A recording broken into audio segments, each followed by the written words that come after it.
사랑하는 성도 여러분, 주님 안에서 평안하십니까?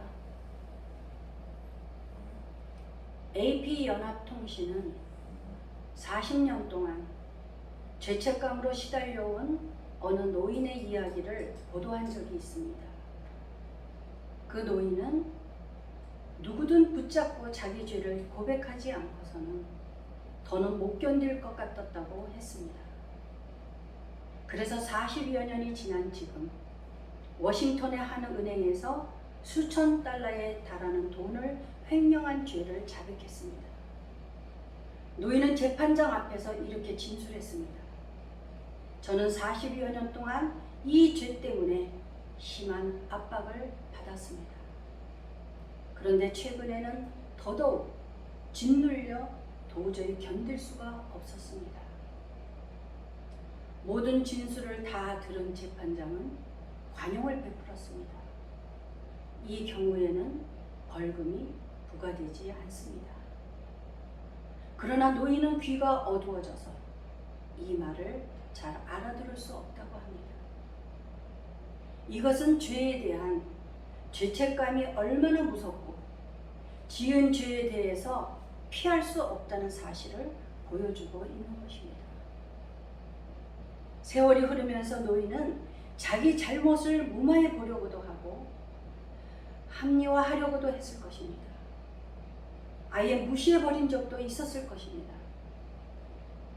그러나 자기 죄를 인정하기 전에는 죄책감을 없앨 수 있는 어떠한 해결책을 찾지 못했던 것입니다. 우리가 지은 죄를 해결하지 않고서는 결코 마음의 평안을 얻을 수 없다는 것을 잘 보여주는 좋은 예입니다. 우리에게 사탄은 끊임없이 죄에 빠지도록 유혹을 합니다. 죄를 지어도 너는 피할 길이 있다라고 속삭입니다. 사탄은 죄를 짓게 만들므로 죄로 인하여 마음의 평안을 빼앗고 두려움과 불안을 주며 우리들의 삶을 망치려고 합니다. 미국 중서부 지방 어느 주에 기독교를 반대하던 한 농부가 있었는데 주일 아침 자기가 밭을 갈 때 기독교인들이 교회 가는 것을 보고서 기독교인들을 공개적으로 비판했습니다. 10월이 되자 그 농부는 그곳에서 가장 많은 수확을 거두어 들였습니다. 그는 신문에 기독교인들을 얕잡아보는 광고를 내었습니다. 나 같은 사람이 성공한 것을 보면 하나님을 믿는 믿음은 특별한 것이 아닌 것이 분명하다. 이렇게 말했습니다. 그 다음에 발행된 신문에 기독교인들은 다음과 같이 답했습니다. 하나님이 언제나 10월에 결산하시는 것은 아니다. 하나님께서는 사람이 무엇으로 심든지 그대로 거두리라고 말씀하십니다. 죄는 절대 숨길 수가 없으며 하나님에게서 벗어날 수 없기 때문입니다. 하나님께서는 우리가 고통을 느낀다는 사실을 너무나 잘 아시면서도 우리를 심판하시는 이유는 더는 죄를 짓지 못하게 하기 위해서입니다.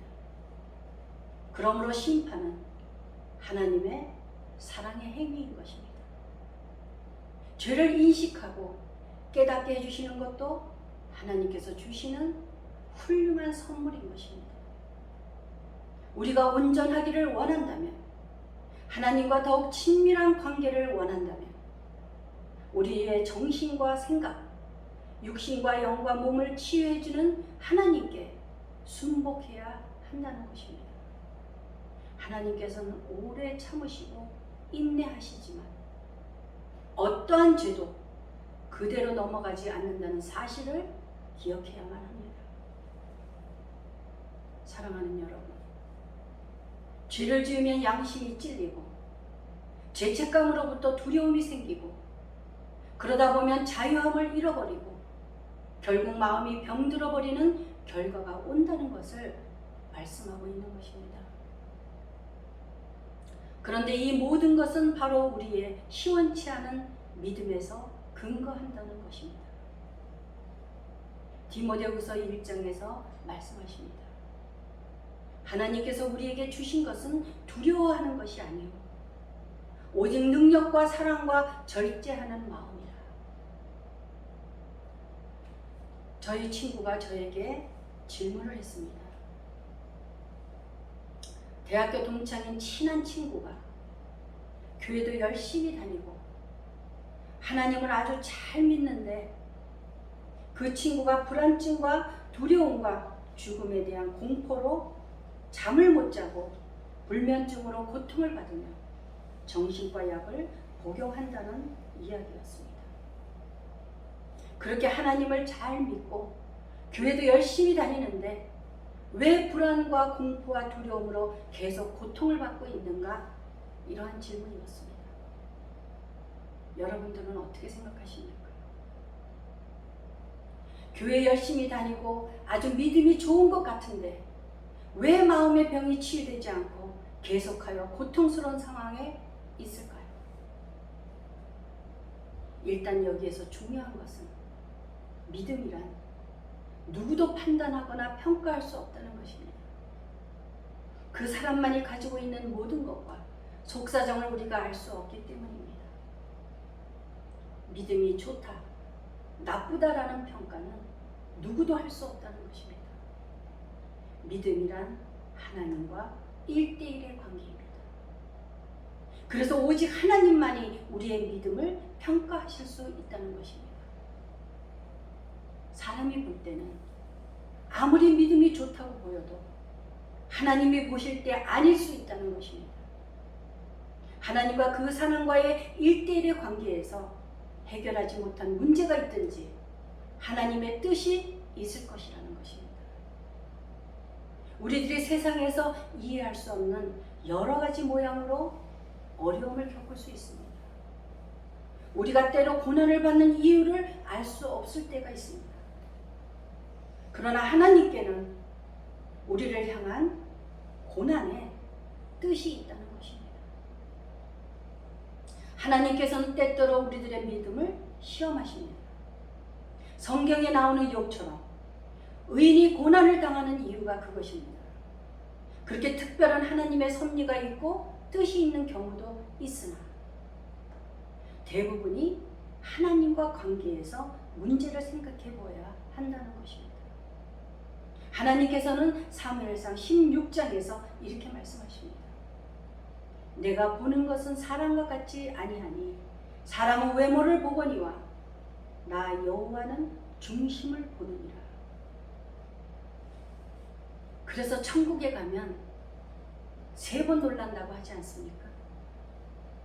오지 말아야 할 사람이 천국에 와 있는 것을 보고 1번 놀라고, 천국에 와 있어야 할 사람이 오지 않은 것을 보고 2번 놀라고, 마지막으로 내가 천국에 와 있다는 것으로 3번 놀란다는 말이 그것입니다.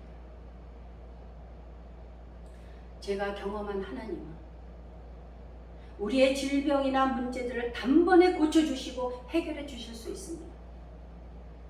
그러나 그렇게 하지 않는 경우도 있다는 것입니다. 우리를 보시는 하나님께서 가장 적절한 하나님의 시간과 때가 있다는 것입니다. 그래서 믿음은 기다리는 것입니다. 우리는 기다려야 합니다. 우리의 믿음은 단번에 견고해지는 것이 아니기 때문입니다. 사람은 교만하고 간사해서 쉽게 고침받으면 하나님의 은혜를 즉시 잊어버리는 것이 바로 우리들입니다. 하나님께서 그 마음까지 모두 헤아리신다는 것입니다. 하나님의 은혜를 처음에는 감사하지만 금방 그 은혜를 소멸해버리고 하나님과 다시 멀어지고 다시 죄를 지을 수 있기 때문입니다. 그러므로 단번에 고쳐주지 않는 것도 하나님의 사랑이라는 것입니다.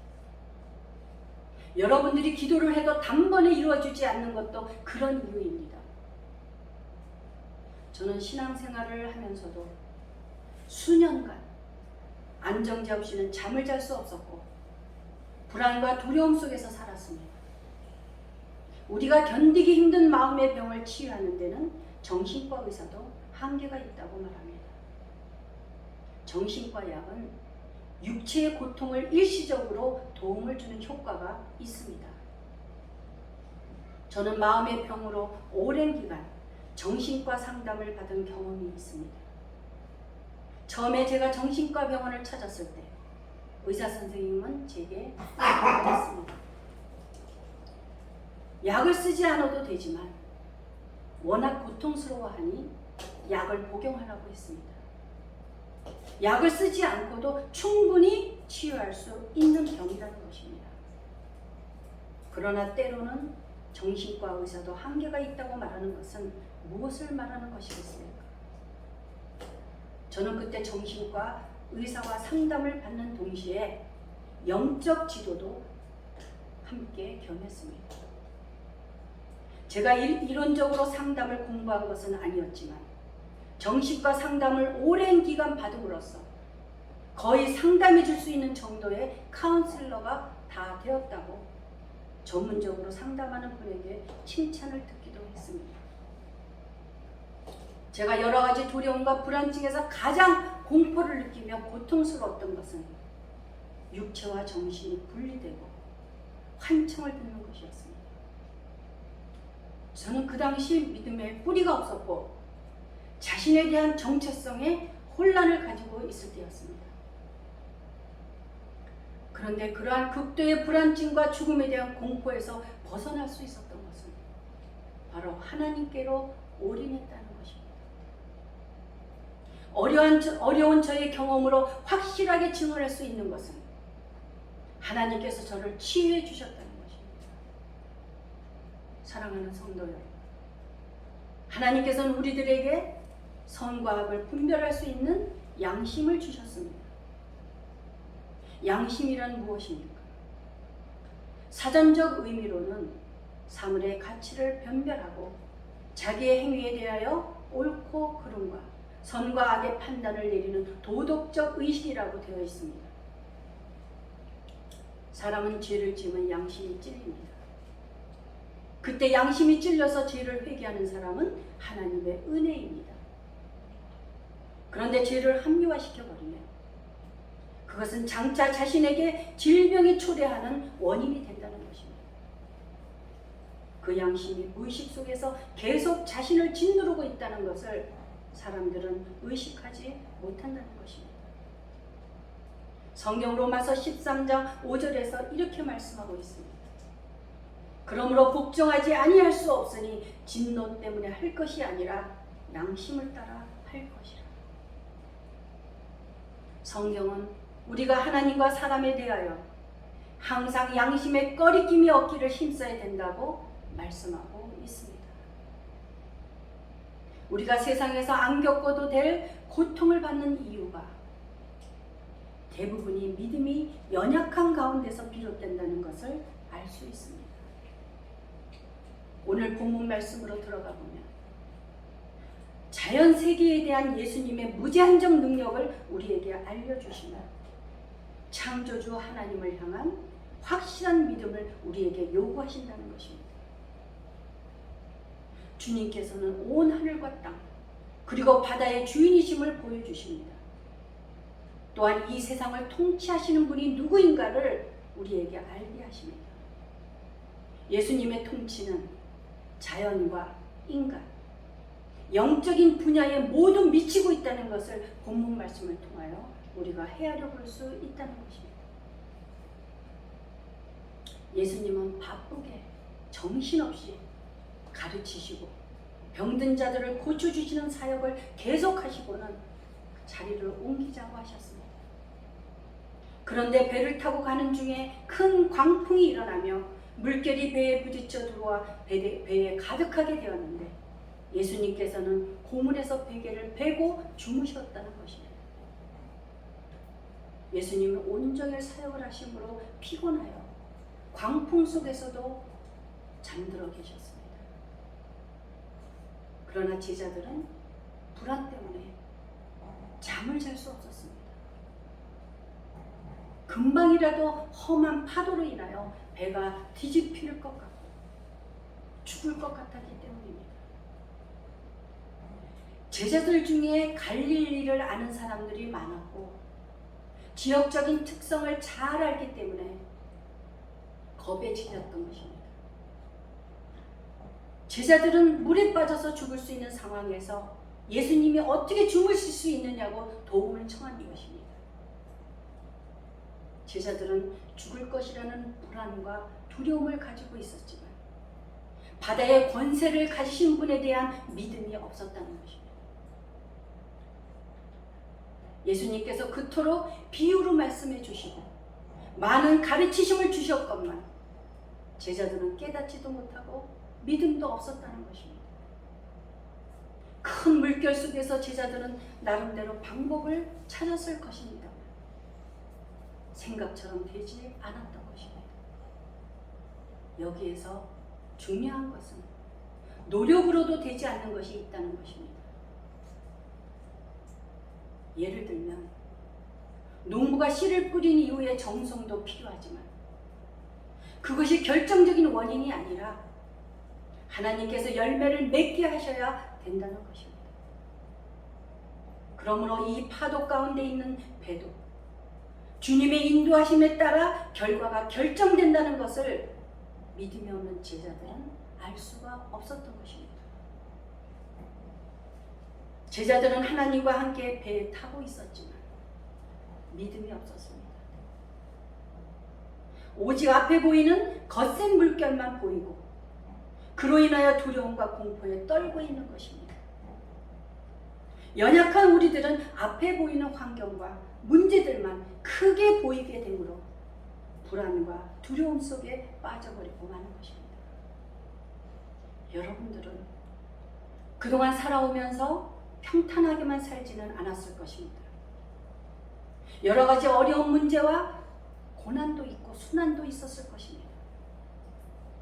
그런데 지금은 어떻습니까? 이것 또한 지나가리라고 고백이 나오지 않습니까? 저도 죽음에 대한 공포로 인하여 견디지 못할 때 하나님께 차라리 죽음을 달라고 기도했었습니다. 지금 예수님의 제자들도 겁에 잔뜩 질려서 예수님께 소리칩니다. 우리를 돌보지 않느냐고 예수님께 소리치자 예수님께서 깨어 바람을 꾸짖으시며 바다더러 이르시되 잠잠하라 고요하라 하시니 바람이 그치고 아주 잔잔해졌다고 성경은 기록하고 있습니다. 예수님은 단 한 번 바다를 향해 꾸짖으시고 명령하셨습니다. 이 한 번의 명령으로 험한 자연 현상이 순종하고 복종하고 있는 것입니다. 이 사건을 통하여 우리는 예수님의 권능을 미루어 짐작할 수 있다는 것입니다. 예수님은 먼저 바다를 잠잠하게 하시고 난 후 제자들을 향하여 어찌하여 이렇게 무서워하느냐? 어찌 믿음이 없느냐? 아직도 믿음이 없느냐? 이렇게 말씀하십니다. 예수님께서 그토록 더러운 귀신 들린 자, 각종 병이 든 사람들을 고쳐주시고 많은 귀신을 내쫓으시는 기적을 목격했음에도 제자들은 믿음보다 두려움이 더 크다는 것이 여실히 드러나고 말았던 것입니다. 그러나 오늘 본문 말씀의 끝에 가서는 제자들이 광풍으로 해를 입을 것에 대한 두려움이 아니라 예수님이 방금 발휘하신 초자연적인 능력에 대하여 경외심을 가지고 두려워하게 되었다는 것입니다. 그가 누구이기에 바람도 바다도 순종하는가 하며 예수님의 참된 신분에 경탄하고 있는 것입니다. 예수님께서는 마태복음 17장 20절에서 우리들에게 말씀하십니다. 이르시되 너희 믿음이 작은 까닭이니라. 진실로 너희에게 이르노니 만일 너희에게 믿음이 겨자씨 한 알만큼만 있어도 이 산을 명하여 여기서 저기로 옮겨지라 하면 옮겨질 것이고 또 너희가 못할 것이 없으리라. 이 말씀은 우리의 질병이 즉각 치유되지 않는 것은 믿음이 부족하기 때문이라고 하는 것입니다.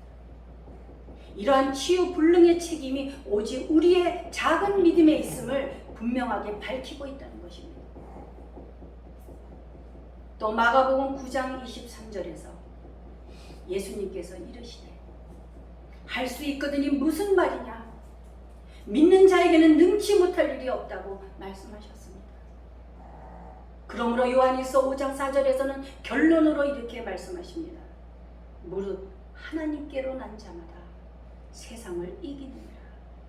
세상을 이기는 승리는 이것이니 우리의 믿음이니라. 사랑하는 여러분, 여러분들 중에 불안이나 두려움, 죽음에 대한 공포로 고통받으시는 분이 계십니까? 그렇다면 주님께 간절히 믿음으로 기도하십시오. 포기하지 않고 주님만 의지하면 반드시 하나님의 때와 시간에 응답해 주실 것입니다. 주께서 심지가 견고한 자를 평강하고 평강하도록 지키시리니 이는 그가 주를 신뢰함이라. 아멘. 기도하시겠습니다.